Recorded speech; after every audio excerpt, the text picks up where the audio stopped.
Hi Jelly Beans, so this video might be a little controversial within the Lush community and Lushy fans and so on, but I just wanted to get my views and points across. The reason why I'm not as keen on Lush anymore, why I've not been spending as much money at Lush, and why I've not been getting any of the new products really from, well, I've not got anything from the Mother's Day range, and I might not get special ranges or stuff in the future as of the moment. So yeah, I am quite poorly and congested. I've had a chest infection since September, which has now cleared, but I've still got upper respiratory issues, so respiratory issues. So I'll just be sipping my drink and just trying to get through this video as best I can. And I've got my laptop in front of me, so I'm just going to be reading stuff from my transcript I wrote on there, because I'm just can't think properly at the moment. So first thing I'm going to talk about, which is common among a lot of other Lushies, is the naked shower gels and cream situation. Yeah. Now, at first I was all for it, and I was morally happier about Lush's decision, because obviously with it being a naked product, there's no packaging involved or anything. It's like a bar of soap, but it's not. It's got the consistency and texture and feeling of a normal shower gel or cream. So at first I was like, oh, that's really good, but then as I started using them, and as I was comparing it to, like, for instance, I got a full bottle of Snow Fairy liquid shower gel, and I got the naked one, I found that I was going through the naked version a lot quicker than I was with the liquid version. And I realised that because I use it in the shower primarily, and sometimes in the bath, that when it comes into contact with any water, it will literally just melt and disintegrate away whatever comes into contact with water or so on. So whenever I'm in the shower or bath, I have to make sure that the part of me that I am wanting to clean has to be away from the waterfall. So that was a bit annoying. And yeah, so then I decided that, well, I saw a lot of other people was not too happy about how long the naked shower gel and creams were lasting. And I saw a few Lushies on Instagram who was cutting their ones up into segments. So that's what I've been doing, but I find it a lot easier to hold and to use on my skin and so on. Oh, I love the smell of Berry Berry Christmas. But I'm still going through them far more quicker than I would the liquid version. So in my experience, I don't think you get your money's worth with the naked shower gels and creams, just because you go through them a lot quicker and so on. You can't necessarily choose the amount like you can with the liquid that you want to use, because you basically just have to use like the surface area to rub it on your skin, which is basically using up more than what you would when you just pour like the liquid version out onto your sponge or shower puff or whatever. So the other sad thing is that Lush have decided that they're only going to give out certain products, as in like the Tender is the Night and the Antinomon, the big yellow one, the big yellow shower cream from Mother's Day collection.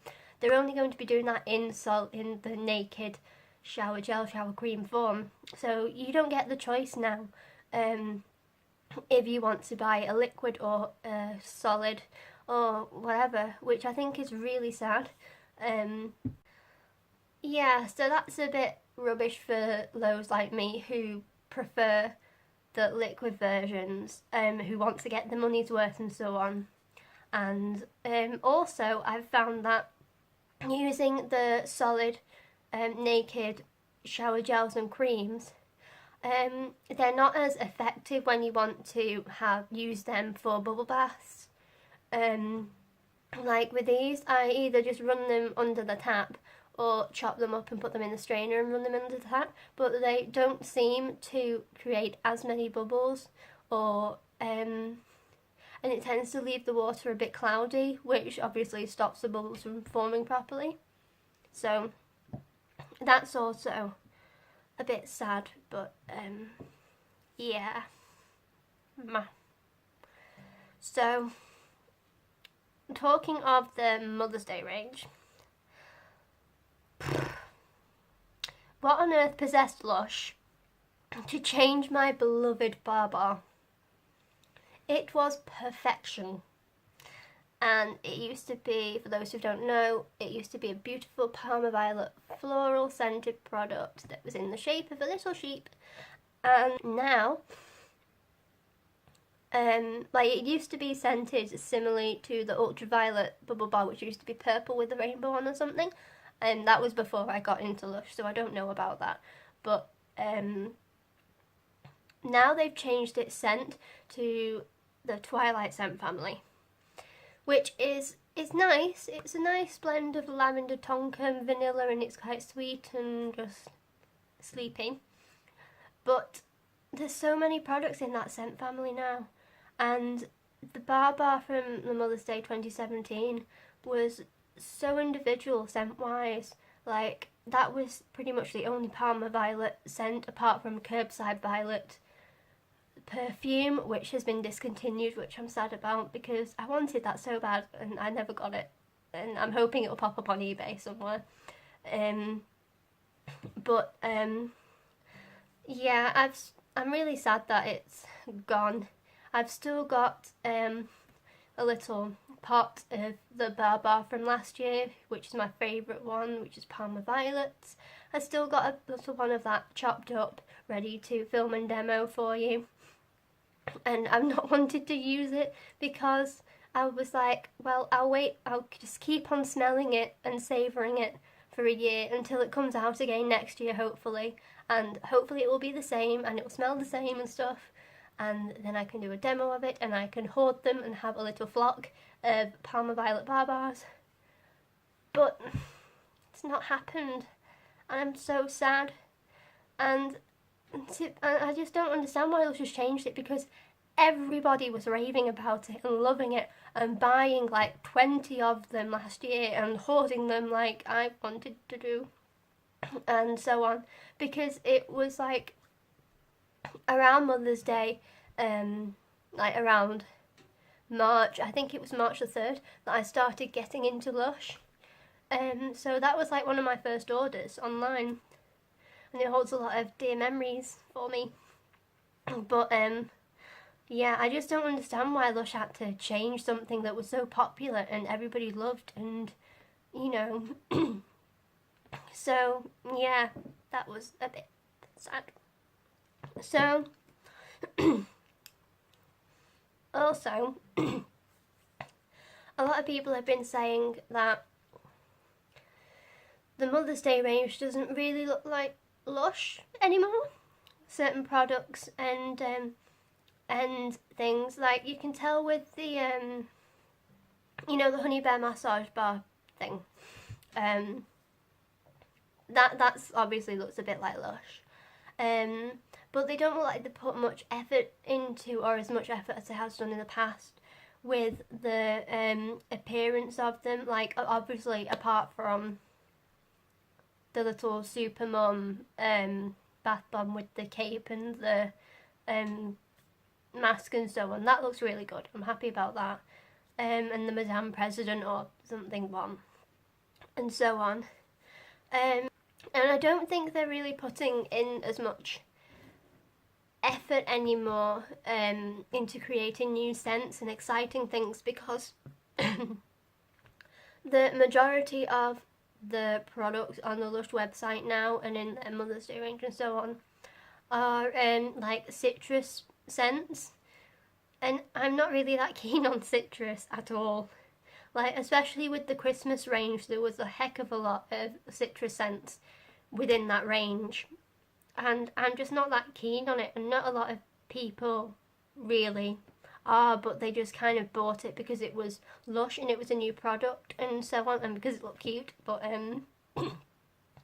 I associate like lemony citrus smells with cleaning products. So yeah,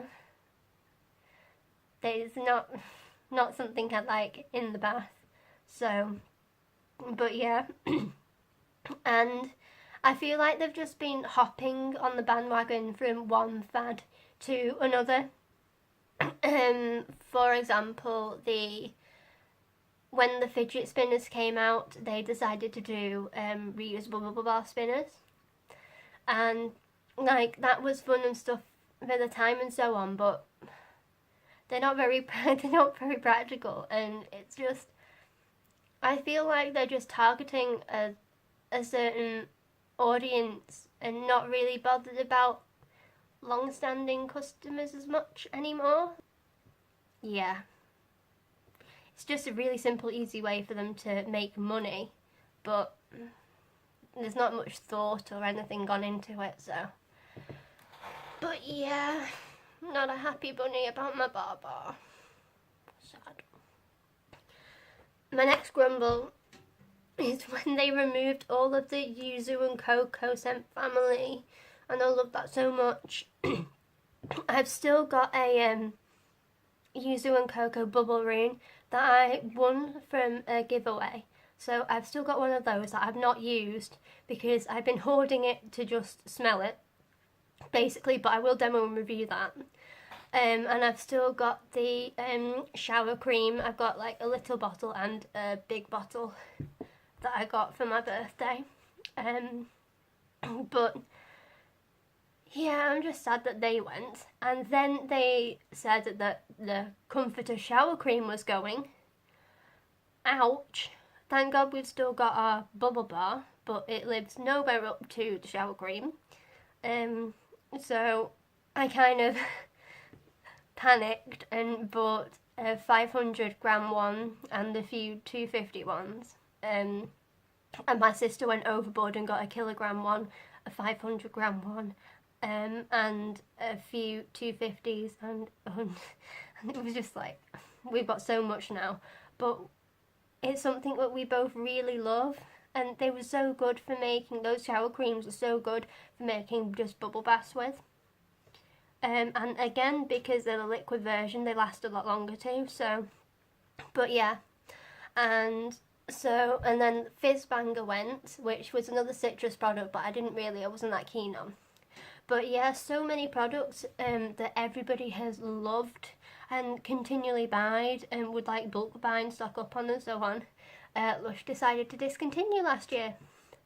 So like all the products that we swooned and loved for so long, like the frozen bath bomb, like there's hardly any grass scented products now anymore on the websites, and all of those, and even some of the special range products.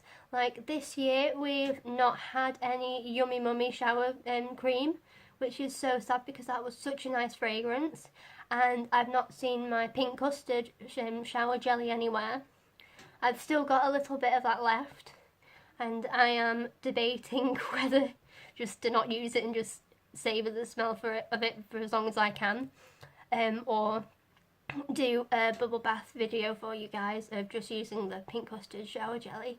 So let me know your thoughts about that, if I should do that or not. But yeah, there's just been so many products that have been a staple or like we've loved for so long that Lush decided to get rid of, and it's just sad. I mean, the uproar after it was just crazy, and everyone was saying how it wasn't going to move and so on, but yeah, I'm still weeping over Frozen. It was so beautiful. But yeah, whilst we're on the subject of missing and beloved products, soon after they got rid of all of our favourites and so on, they decided to get rid of the kitchen too, which was really sad. So no more Polaroids or special one-off products anymore.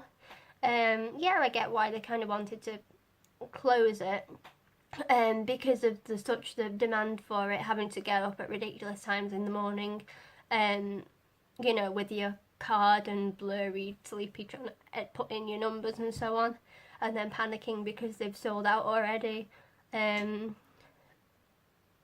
just the stress of it. But Lush do a really good job at making us forget that they are a £1 billion company. They do make a lot of profit, and they are a company who could afford to fix those issues, especially with the server issues. Like, they didn't have the Boxing Day sale online this year, which was terrible for anybody who, like myself, has is disabled or in a wheelchair like I am, or can't actually physically get out of the house, or even if they just wanted to stay in on Boxing Day and be with their family because they might not get any other family time during the year.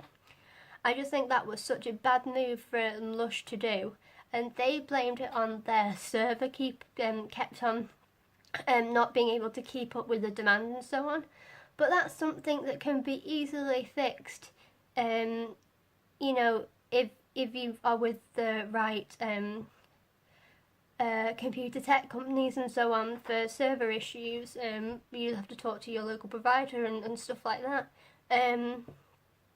So that was really upsetting and annoying, and to a point it was discriminatory, but I won't talk about that anymore. But yeah, they could have fixed that issue for the first half, with the server issues keep on going down and the website keep on being overloaded and so on. And for the second part, they could have actually, they definitely would have had enough money to extend the kitchen, to employ more people to help run the kitchen, to make the products and so on. There was no reason really that they absolutely had to shut it down, or else. But yeah, so I think my view on it is that they gave up too quickly and wanted just a fast, quick way of stopping the issues, and rather to put too much effort and money into fixing them or investing in the kitchen. Because I think if they would have done that, then the kitchen would have grown so much, and it would have been successful for them and for the customers and so on, because we would have got more products and so on. But yeah, either way, I'm just sad that the kitchen's gone and that we still don't really know what's happening, because it's been months now, and all that's changed is that the kitchen exclusive bits changed to exclusives, and there's very few bath and beauty related products on there, and the rest is just like merchandise, like the aprons and t-shirts and patches and stuff, and that's not really really up to the previous Lush kitchen standard. It's not really living up to that, really. So yeah, but again, these are all just like my views and stuff, so yeah. Another thing I've noticed that's linked to Lush but not directly about Lush is the peer pressure to must have the latest products or the latest range as soon as it comes out, especially if it's a product that's quite popular, and people tend to bulk buy and hoard in case they don't come out again and so on, or with Lush change them and stuff, like my beloved Baba. And that really annoys me in a way because, one, you might not be able to get through that many products, especially if they're like things like bath bombs and face masks and stuff that generally doesn't have a good shelf life. Because that's a lot of, at the end of the day, if you don't use it, it's a waste of money and you're just throwing it away. And it's a waste of the products that they use, and it's not good anyway. So I am really like annoyed at people who like go completely overboard at like a Boxing Day sale or whatever, and then when they come to use a product, it's like, oh, it's just not working, it's completely dead and stuff, and then they complain about that product when it's actually they've hoarded it for so long. But yeah, because not everybody can afford to spend all that money whenever a product or a new range or whatever comes out, because Lush products are actually, you know, for me quite expensive. And secondly, like, honestly, it's not the end of the world if I miss out on something, or if I don't do a demo or review of something else that everyone else has got and raving about and so on. I've got to the point where that Lush is pretty expensive for me at the moment, and I'm only going to be buying products that I like, that I truly like, and the staples that I've always bought and so on. So that's like my Magnum Minty masks, my hair care stuff, and my toothy tabs and all that. Just like staples, everyday stuff. So yeah, basically I'm only going to get what I can afford and like, that I know I'll use and I'll get value for money on, because I spent a lot of money last year on Lush, due to feeling the pressure of the Lushy people in the Lushy community, because everybody had these amazing products and so on. And it was also because I was brand new to Lush and so on. I've never experienced any of them before, and I went a bit overboard. But yeah, like when people ask me to buy specific products, a specific range, or do a haul of certain products or whatever, now I'm just gonna have to be like, well, yeah, if I really like the products and stuff, then sure, I'll give it a go. But if I don't like the scent description or what it looks like, or, you know, or if I have something similar to that product, or I don't need it, then I'm just not going to buy it. So yeah, because since well, nearly a year ago, since March, I've been buying pretty much something every month, sometimes more. So I've got quite a lot of products I need to get through. I've got a lot of products that I still need to review and demo for you. But I've got an even more products that I need to start using and stuff for leisure and just in my own time and pleasure.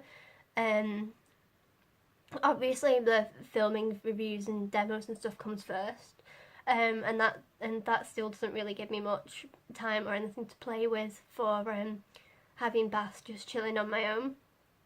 So that's kind of why I've made the decision not to spend as much money on Lush stuff or things that I generally don't need or anything. So yeah, because the issue is that I tend to find that I need to have like there's only so many products and stuff that you can use within the time frame before they go out of date or before they go off or whatever, and I really hate wasting anything, like any products or anything. So yeah, basically my advice would be just stick to what you like. Don't fall into the I must have this new product even though like I don't like the description or scent, but everybody's got it, so it must be really good and blah blah blah. Don't get into that mindset because it's not healthy, it's not making you happy, and you're just wasting your money really. So yeah. The last really disappointing and recurring issue I've noticed within my online orders and so on, it's other people online and in the Lushy community have started having this problem too. is that the quality of the products and the way which they're arranged and placed in the box before shipping has dramatically decreased since Halloween last year. So some of my products have been snapped in half due to the weight of other products being piled on top. Some of them have been squashed. You know, some bath bombs have been completely split in half or crumbled. Products have leaked because the top hadn't been screwed on properly or aligned. So yeah, there's so many basic packaging errors and issues that it shouldn't have to deal with. And a lot of it is basically just common sense when packaging and so on. So when I've contacted Lush Care team and complained about these issues on occasion when it's been quite bad and when I have lost a lot of product or when I've not been able to use the product and so on, I took a picture of the box it came and how it arrived to me, and then the contents inside it, so if it's leaked onto the packaging beams or spoilt another product, or how the product was packaged in the first place and so on. And because I've got that evidence, that photo evidence, that usually saves me a lot of hassle when trying to explain what's happened and why I'm unhappy with the order and so on. And they've almost always refunded me or sent me the product again, and occasionally they sent me free products as well of little extras, which has been really nice that they didn't have to do. But yeah, I shouldn't really have, like, if you buy something, you shouldn't have to worry about them coming to you damaged or leaking or snapped and spoiled. But that's been a recurring that's kind of been a recurring thing since Halloween with me, and a recurring worry. So I tend, like, from when that started happening, I started ordering my products that I knew would come without packaging and stuff that would spill and so on in one order, and then I'd make another order of all the liquid products and stuff that might spill and things, and then I'd do like the other one. It's normally the safer products, and that did help, but it's still like sometimes they just don't package it properly. So yeah, I think my advice would be, with anything you bought or aren't happy about, then I'd say just take pictures as evidence just to back up what you're saying and what you're complaining about, because that way you've got actual proof that it did happen and that's how it came, and you know, hopefully they'll just accept it. So yeah, don't get me wrong or anything, I still love and enjoy Lush products so much, and I'll still be making demos and reviews of their products and so on, of things that I really like and want to do and stuff, but I'm just not going to be spending as much money on Lush anymore, because like I really want to explore other bath and beauty companies too, and specifically ones where I can find that they're more similar to Lush's ethics and moral grounds and so on for like looking after the world and not having as much packaging and plastic and so on. So yeah, so that's it for this video. Hope I've explained everything as best as I can, even though I'm quite poorly. So I kind of hope that I've made people think a little bit more about Lush and some of the issues I've had and others have experienced, because I definitely wanted to try and raise awareness a bit more about that, and within some of the things in the Lush community and so on. So yeah, as always, please like and subscribe this video if this video and to my channel if you haven't already. And yeah, I'll see you in another video. Bye.